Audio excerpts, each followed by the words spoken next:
अगर ये 3 काम हो रहे हो तो समझ लियो तुम्हारे पितर दोष है। पहलो, घर से दवाई बंद नहीं हो रही हो,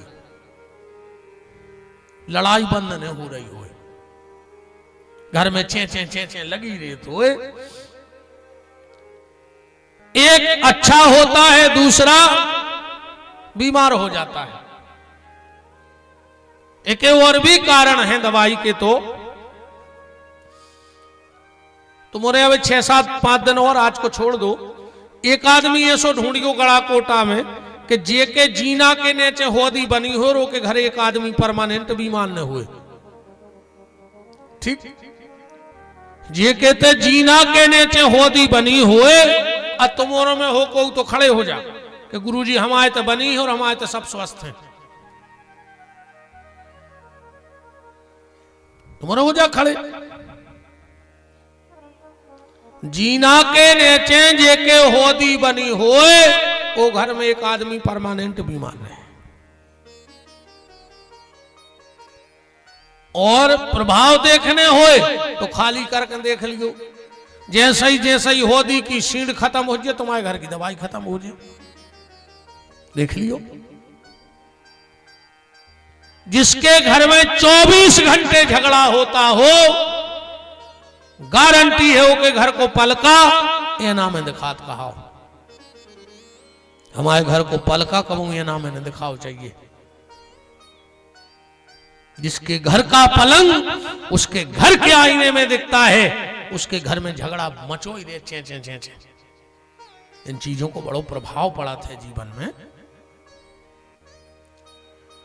निवेदन तो हम आपसे ये कर रहे हैं कि आपको 3 लोगों को कल से जल देने का नियम बना लो, देवताओं को, ऋषियों को और पितरों को। हमारे तीर्थ में हाथ में 3 तीर्थ हैं। संध्या बंदन में अपन देखा 3 ही तीर्थ हैं। इन उंगलियों को देव तीर्थ कहा जाता है, इस हथेली को पितर तीर्थ और देव ऋषि तीर्थ कहा जाता है। ज्यादा नहीं करने आपको कछु कल से। सवेरे 1 लोटा पानी जब भी नहाओ, बाएं हाथ देरे हाथ में लियो लोटा और दाहिने हाथ को करियो सोरे नुंगारियों पे जल चढ़ाइयो और कहियो जितने देवता हो सो जल ले ले। ये बहुत बड़ो काम नहीं है। फिर हाथ ऐसो करियो और बीच गदिया पे जल डालियो और ऐसो जल के वो इतने संगे रहे। बस इतनी कह दियो जितने ऋषि महात्मा हो सो जल ले ले। फिर यही हाथ को ऐसो कर लियो कि जले ते नूठा हो रहे उंगली के बीच संगे रहे। अपनो गोत्र को नाम लेके कहियो जितने पितर हो भी जल ले ले। क्योंकि पितरों का संबंध शरीर से नहीं होता, पितरों का संबंध गोत्र से होता है। हमारे पितरों का संबंध शरीर से नहीं है, हमारे पितरों का संबंध गोत्र से है। बस 3 लोगों को जल देने लगो, आपके घर की 75% समस्या दूर हो जाए। आत्मदेव ने खूब कहा, महात्मा ने बहुत समझाया पर नहीं मानो। महात्मा ने कही देखो आत्मदेव 3 प्रकार को दुख है संतान को। पहलो औलाद है नहीं जो दुख आए, दूसरो भाव तो सुमार गाओ जो भी तो दुख आए, और तीसरो होके का मूर्ख निकर जाए। तो संत कहते हैं 2 दुख पहले के अच्छे। ये कई चीज को तो रोने के हैं नहीं, वरना भाव तो सुमार गाओ सो रो ले। कहूं हो के मूर्ख निकल जाए तो वो तुम्हारे तो रोज दुख ले आए, रोज दुख ले आए। अच्छा परेशान सबरे हैं, जिनके हैं बेरो रहा है और जिनके नहीं है वे भी रो रहा है। रो पूरे रहा है। एक आदमी ने छत बनवाओ, सो रेलिंग ने लगवाई थी, गर्मी को हाथों टेम पलका पे सो रहा हो तो घर वाली पांव दबा रही थी। पांव दबा बबोली के तुमसे कितनी बार कही के पलका तना चोरे बनवाओ, भगवान बाल बच्चों दे तो कहां सुआबी।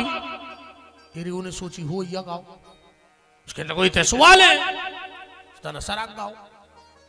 घर बारी बोलियो भगवान जैसे एक और दे दे, उसके लगे इतने सवाल है तना को सरक गाओ और घर बारी बोली जैसे भगवान एक मोड़ी दे दे उसके लगू इतने सवाल है अब पलका तो पलका जाए कि जगदीश साला को फर से आके पूरी रात सर कतराओ पेल गिरो पलका छत पे से गिरो गली में चिल्ली आनो बचाओ बचाओ मोहल्ला खटो का हो गओ बोले नंग नंग टूर दाए बोले कौन ने बोले जो लड़का भाव न कहू हो जातो तो कागज कर दो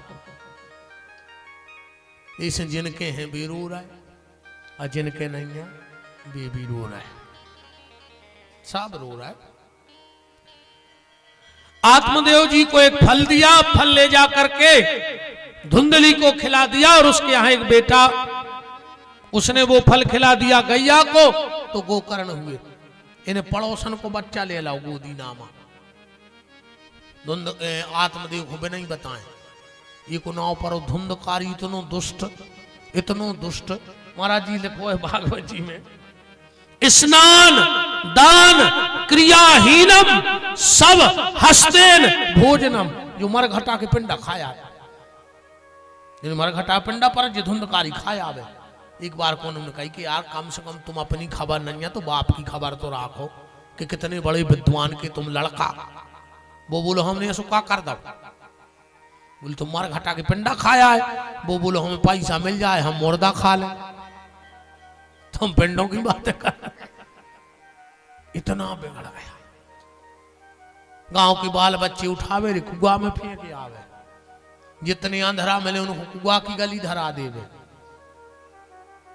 ऐसे व्यास जी लिख रहे हैं